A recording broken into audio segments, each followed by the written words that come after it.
లక్ష్మీదేవి అంశతో పుట్టిన వ్యక్తులు మీరే. ఈ పేరు ఉంటే మీరు చాలా అదృష్టవంతులు. జ్యోతిష్య శాస్త్రం ప్రకారం కొంతమంది వ్యక్తుల జాతకం పుట్టుకతోనే బలంగా ఉంటుంది. అలాంటివారు జీవితంలో అనేక అవకాశాలను సులభంగా పొందగలుగుతారు. అలాగే కొంతమంది లక్ష్మీదేవి అనుగ్రహంతో జన్మిస్తారని సంప్రదాయ విశ్వాసం. అటువంటి వారికి రాజయోగ సూచనలు ఎక్కువగా ఉంటాయి. వారు ఎక్కడ అడుగుపెడితే అక్కడ శుభం, ఐశ్వర్యం కలిసి వస్తుందని వేద పండితులు చెబుతున్నారు. మన పేరులోని మొదటి అక్షరం, అలాగే మనం పుట్టిన వారము కూడా జాతకంపై ప్రభావం చూపుతాయని జ్యోతిష్య గ్రంథాల్లో పేర్కొనబడింది. అందుకే ఈ వీడియోలో మీ పేరు మొదటి అక్షరాన్ని బట్టి, మీరు పుట్టిన వారాన్ని బట్టి మీ అదృష్టం ఎలా ఉండబోతుందో తెలుసుకుందాం. లక్ష్మీదేవికి ఇష్టమైన పేర్ల గురించి తెలుసుకునే ముందు ప్రతి ఒక్కరూ ఒక ముఖ్యమైన విషయాన్ని తెలుసుకోవాలి. అప్పుడే ఇంట్లో అనవసరమైన కష్టాలు తగ్గి శుభ ఫలితాలు పెరుగుతాయని విశ్వాసం. మనలో చాలామంది నిత్యం పూజలు చేస్తుంటారు. అయితే చేసే పూజలకు మరింత శుభఫలితం పొందాలంటే పూజ గదిలో గోమాత చిత్రపటం లేదా గోమాత విగ్రహం ఉంచడం మంచిదని శాస్త్రాలు సూచిస్తాయి. గోమాతను పూజించేవారికి అష్టైశ్వర్యాలు కలుగుతాయని విష్ణుమూర్తి వరమిచ్చాడని పురాణ కథల్లో పేర్కొనబడింది. కాబట్టి వీలున్నవారు పూజగదిలో గోమాత విగ్రహాన్ని ప్రతిష్ఠించుకోవచ్చు. దీనివల్ల ఇంట్లో శాంతి, సమృద్ధి పెరుగుతుందని నమ్మకం. గోమాత విగ్రహాన్ని మీ జన్మ నక్షత్రం ఉన్న రోజు లేదా పౌర్ణమి తిథి రోజున శుభ సమయంలో తీసుకొచ్చి పూజగదిలో ఉంచితే మంచిది. మీ మనసులో ఉన్న కోరికను తెల్లటి కాగితం మీద శుభ్రమైన మనసుతో రాసి ఆ కాగితాన్ని మడతపెట్టి గోమాత విగ్రహం దగ్గర ఉంచండి. ప్రతిరోజు భక్తితో ఓం సురభ్యై నమః అనే మంత్రాన్ని జపిస్తూ గోమాతకు నమస్కారం చేస్తే మీ కోరిక నెమ్మదిగా నెరవేరుతుందని విశ్వాసం. ఇక ఇప్పుడు లక్ష్మీదేవి అంశతో పుట్టిన వ్యక్తుల లక్షణాలు, వారి పేర్ల మొదటి అక్షరాలు మరియు వారికి కలిగే శుభయోగాల గురించి వివరంగా తెలుసుకుందాం. మీ పేరులోని మొదటి అక్షరం ఎన్ అక్షరంతో పేరు ప్రారంభమయ్యేవారు చాలా అదృష్టవంతులు. మీరు కష్టపడే స్వభావం కలవారు. లక్ష్మీదేవి అనుగ్రహం వల్ల మీరు చేపట్టే పనుల్లో క్రమంగా విజయం సాధిస్తారు. డబ్బుపరంగా జీవితంలో పెద్ద లోటు ఉండదు. ఒకవేళ ఆర్థిక ఇబ్బందులు వచ్చినా ఏదో ఒక రూపంలో ధనం మీ వద్దకు చేరుతుంది. క్రమశిక్షణతో ముందుకెళ్తే కోటీశ్వర్ల స్థాయికి చేరుకునే అవకాశాలు ఉన్నాయి. ముఖ్యంగా 2026వ సంవత్సరం మీకు అఖండ రాజయోగ సూచనలు ఇస్తుంది. ఈ అక్షరం గలవారు ప్రతి ఆదివారం భక్తితో ఆదిత్య హృదయం చదవటం మంచిదని శాస్త్ర సూచన.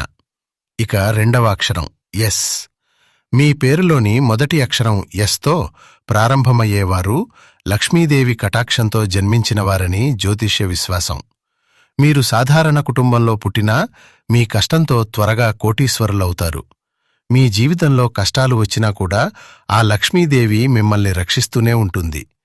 ఎస్ అక్షరం పేరుగల వ్యక్తులతో ఎవరైనా శత్రుత్వం పెట్టుకుంటే ఇక అలాంటి వారికి బ్యాడ్ టైం స్టార్ట్ అవుతుంది. ముఖ్యంగా ఈ 2026లో ఎస్ అక్షరం పేరుగల వ్యక్తులకు బాగా కలిసి రాబోతుంది. మీరు ఎల్లప్పుడూ ఒక వెండి ఉంగరాన్ని ధరించండి. ఇక మీకు పట్టిందల్లా బంగారమయం అవుతుంది. ఇక మూడవ అక్షరం ఎల్. మీ పేరులోని మొదటి అక్షరం ఎల్ అయితే మీరు పుట్టుకతోనే లక్ష్మీ అనుగ్రహం పొందినవారు. మీరు సాధారణ మధ్యతరగతిలో జన్మించినా మీ వివాహం తర్వాత నుండి విపరీతమైన ధనయోగం కలిసి రాబోతుంది.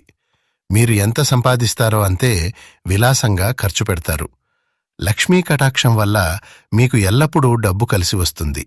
ఎల్ అక్షరం పేరుగల వ్యక్తులు తులసీ కోటను ఎక్కువగా పూజిస్తే ఇక మీ ఇంట్లో లక్ష్మీదేవి తాండవిస్తుంది.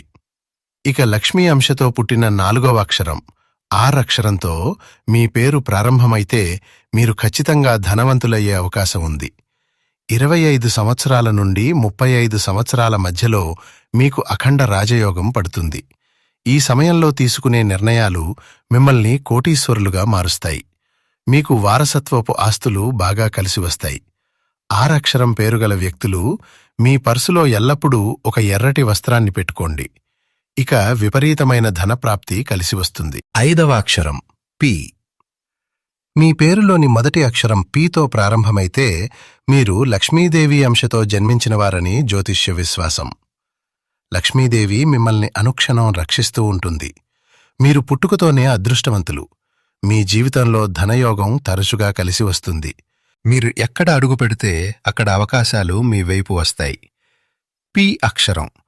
పేరుగల వ్యక్తులు ప్రతి మంగళవారం గోమాతకు ఆహారం పెడితే మీ అదృష్టం ఇంకా రెట్టింపవుతుంది. 6వ అక్షరం కే. మీ పేరులోని మొదటి అక్షరం కేతో ప్రారంభమైతే మీపై లక్ష్మీదేవి కటాక్షం ఎల్లవేళలా ఉంటుంది. ఈ అక్షరం గలవారు సహజంగానే ధన ఆకర్షణ శక్తిని కలిగి ఉంటారని జ్యోతిష్యులు చెబుతారు. ముఖ్యంగా కే అక్షరంతో పేరు ఉన్న వ్యక్తులు కుటుంబ జీవితం ద్వారా మరింత స్థిరత్వాన్ని పొందుతారు. మీ చేతుల్లో డబ్బు నిలిచే యోగం ఉంటుంది. 2026వ సంవత్సరం ఈ అక్షరం గలవారికి అనుకూలంగా మారే అవకాశం ఎక్కువ. అదృష్టం పెరగాలంటే అమ్మవారికి పసుపు కుంకుమలు సమర్పించడం మంచిదని నమ్మకం. 7వ అక్షరం ఎం.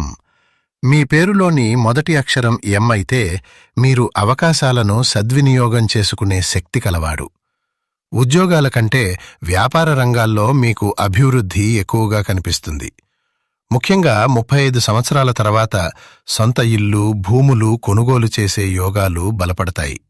ఈ అక్షరం గల వ్యక్తులు జీవితంలో త్వరగా స్థిరపడతారు మరియు మంచి సంపాదన సాధిస్తారు. అదృష్టం మరింత బలపడాలంటే శ్రీ గణపతి పూజను నిత్యంగా చేయటం శుభప్రదమని విశ్వాసం. ఈ విధంగా చెప్పిన ఈ 7 అక్షరాలతో ప్రారంభమయ్యే పేర్లు గల వ్యక్తులు లక్ష్మీదేవి అంశతో జన్మించినవారని జ్యోతిష్యశాస్త్రంలో ఒక విశ్వాసం ఉంది. అయితే జ్యోతిష్యపరంగా పిల్లలకు పేర్లు పెట్టేటప్పుడు కొన్ని జాగ్రత్తలు తప్పనిసరిగా పాటించాలి. మనలో చాలామంది పిల్లలకు దేవుని పేర్లు పెట్టడం ఆనవాయితీగా భావిస్తారు. కాని ఉగ్రరూపంలో ఉన్న దేవతల పేర్లు పిల్లలకు పెట్టకూడదని శాస్త్రాలు సూచిస్తాయి. అలాగే నదుల పేర్లు, నక్షత్రాల పేర్లు, ఒకే అక్షరం లేదా 2 అక్షరాలతో మాత్రమే ఉన్న పేర్లు కూడా పిల్లలకు పెట్టడం మంచిది కాదని జ్యోతిష్యులు చెబుతారు. అలాగే పురాణాలలో ఎక్కువ కష్టాలు అనుభవించిన సీత, ద్రౌపది, గాంధారి వంటి పేర్లు లేదా ప్రతికూల పాత్రలైన దుర్యోధన వంటి పేర్లు కూడా చిన్నపిల్లలకు పెట్టకూడదని విశ్వాసం ఉంది. ఇప్పుడు మీరు పుట్టిన వారాన్ని బట్టి మీ అదృష్టం ఎలా ఉంటుందో తెలుసుకుందాం. ఆదివారం జన్మించినవారు ఆదివారానికి అధిపతి సూర్యుడు. ఈ రోజున జన్మించినవారు సహజంగానే నాయకత్వ లక్షణాలు కలిగి ఉంటారు. ధన విషయంలో లోటు ఉండదు. క్రమంగా ఆర్థికంగా స్థిరపడతారు. భార్యాభర్తల మధ్య అన్యోన్యత ఉంటుంది. అయితే ఆరోగ్యపరంగా గుండె సంబంధిత సమస్యలు లేదా కంటి సమస్యలు వచ్చే అవకాశం ఉంటుంది.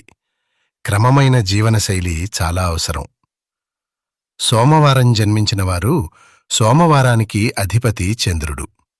ఈ రోజున పుట్టినవారు చాలా సున్నిత స్వభావంతో మనశ్శాంతిగా ఉంటారు. వ్యాపారాల్లో మీకు అనుకూలత ఉంటుంది.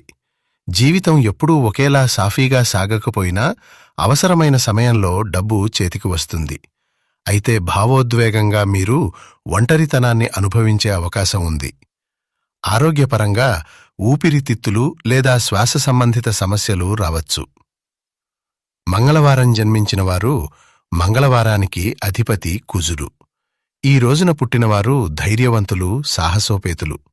కోపం త్వరగా రావటం వల్ల కొన్నిసార్లు తొందరపాటు నిర్ణయాలు తీసుకుని సమస్యల్లో పడే అవకాశం ఉంటుంది. భూములు, ఆస్తులపై ఆసక్తి ఎక్కువగా ఉంటుంది. చిన్న వయసులోనే మంచి సంపాదన సాధిస్తారు. అయితే సంపాదించిన డబ్బు త్వరగా ఖర్చవుతుంటుంది. దాంపత్య జీవితంలో చిన్న చిన్న అభిప్రాయ భేదాలు రావచ్చు. ఆరోగ్య విషయానికి వస్తే నరాల బలహీనత, అప్పుడప్పుడు తలనొప్పి సమస్యలు ఎదురవుతాయి. అలాగే బుధవారం జన్మించిన వ్యక్తులు చాలా తెలివైనవారు, చురుకైన ఆలోచనాశక్తి కలిగి ఉంటారు. మీరందరితో సులభంగా కలిసిపోతారు.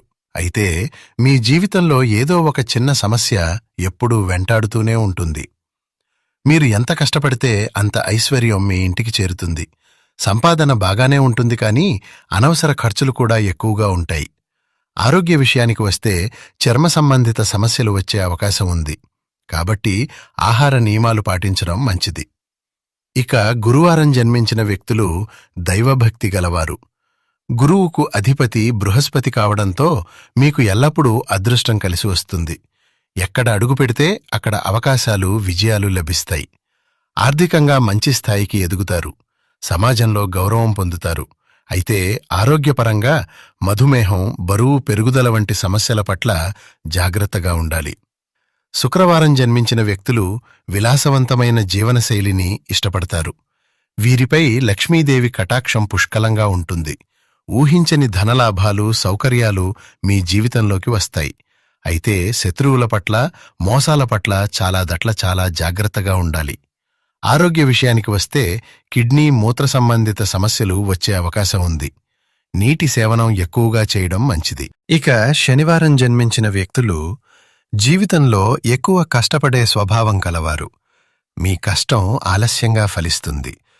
ప్రారంభంలో ఇబ్బందులు ఎక్కువగా ఎదురైనా సహనం ఉంటే చివరికి నిలకడగా స్థిరపడతారు. మీ జీవితంలో సమస్యలు ఎక్కువగానే కనిపించినా అవే మిమ్మల్ని బలవంతుల్ని చేస్తాయి. ఆరోగ్యపరంగా కీళ్ల నొప్పులు, నడుము నొప్పులు వచ్చే అవకాశం ఉంటుంది.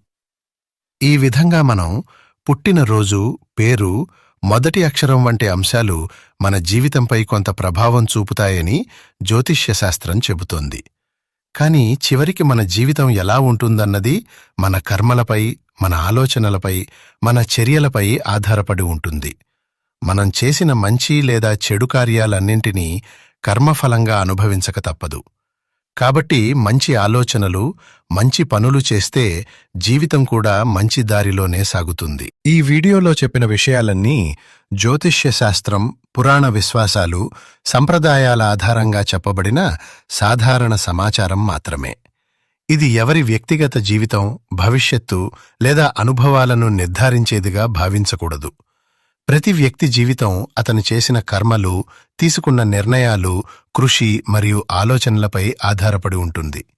మంచి ఆలోచనలు, మంచికి కార్యాలు చేస్తే జీవితం కూడా మంచి మార్గంలోనే సాగుతుంది. ఈ వీడియోలో చెప్పిన విషయాలు పూర్తిగా శాస్త్రాలు, జ్యోతిష్య గ్రంథాలు, ప్రజలలో ఉన్న నమ్మకాల ఆధారంగా మాత్రమే చెప్పబడినవి. ఇవి నా వ్యక్తిగత అభిప్రాయాలుగాని, నా స్వంత సమాచారంగాని కాదు. వీటిని కేవలం అవగాహన కోసం మాత్రమే తీసుకోవాలి. నమ్మకం ఉన్నవారు విశ్వసించవచ్చు, లేనివారు తమ స్వేచ్ఛానుసారం వదిలేయవచ్చు. ఈ వీడియో గనక మీకు నచ్చినట్లయితే ప్లీజ్ లైక్ చేసి మీ ఫ్రెండ్స్కి షేర్ చేయండి. అలాగే మా కొత్త వీడియోస్ మీకు వెంటనే చేరాలంటే మా ఛానల్ని సబ్స్క్రైబ్ చేసుకుని పక్కనే ఉన్నటువంటి బెల్ ఐకాన్ని ప్రెస్ చేయండి. ధన్యవాదములు.